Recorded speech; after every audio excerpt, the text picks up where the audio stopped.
Good evening at the end of day 164 of the fellowship. I'm tired today. It's been an intense couple of days for decent reason.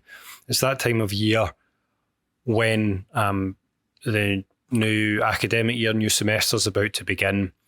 There's an incoming batch of master's students, so those most senior students in their final year of study, looking to pick a research-focused project on which to base their final thesis. So they've got a choice, a menu, if you like, of such projects from across all the academic researchers in the department. If you're working at a university, this probably won't be much of a surprise to you. But in the process of picking these options, the students come forward to us, the academics, to learn more about the projects that are on offer. And having had three or four of these meetings with students over the past few days, I've taken a delightfully surprising barrage of questions that are as difficult as they are insightful when answering them. And in the process of answering these questions, I come back to what is a periodic feeling of not knowing what it is that I'm doing.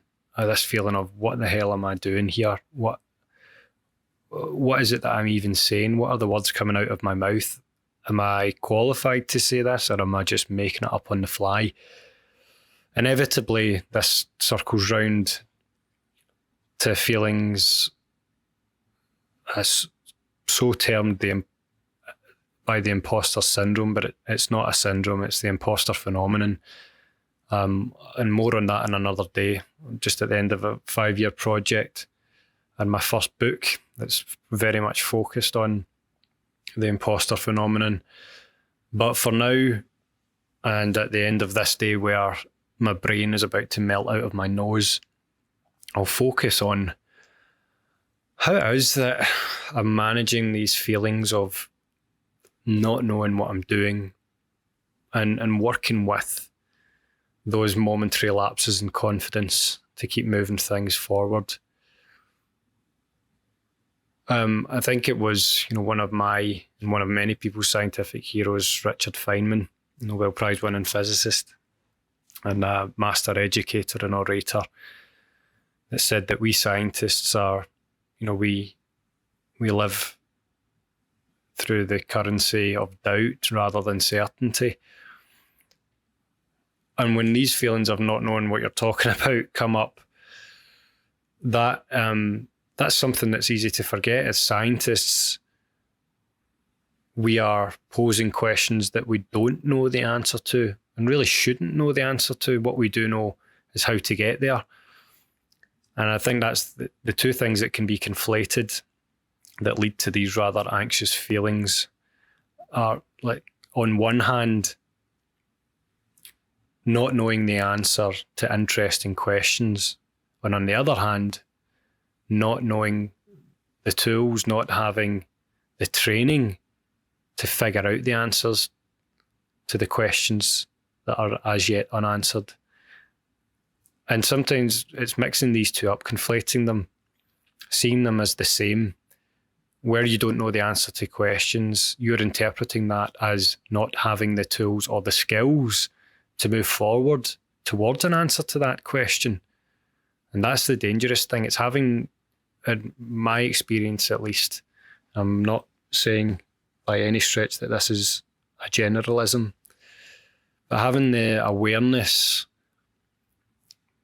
that not knowing the answer to a question and not having the tools to answer the question are not the same thing. Having that awareness that these are two distinct things helps.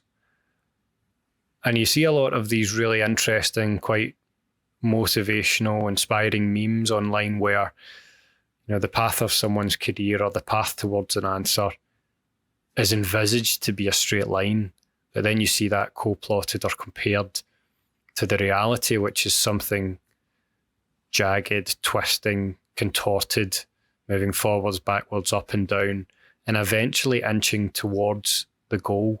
And it looks absolutely nothing like a straight line. It's not a clean process. It's not tidy. It's certainly not painless. But the reality is that with enough experimentation, enough of a comfort with failure, and enough of a drive towards why the hell you're doing it, you'll figure out the how of getting there. So where are the moments where you most feel that you don't know what the hell you're doing? How might you analyse those to get more comfortable with the fact that it's a question that you don't know the answer to, and it's not that you don't have the tools to figure out the answer? So more on that and more on the imposter phenomenon another day. For now, I hope you have a good evening. I plan on crashing out. We'll see you tomorrow. If you like what you're hearing on the podcast, head over to the website where not only will you find the written blog versions of these podcasts, you'll find my leadership blog series, the daily thought series, and information about my book on managing the imposter phenomenon. We also have even more free resources and webinars linked to the YouTube channel. So head on over to dr-mark-reid.com. That's dr-mark with a C -reid.com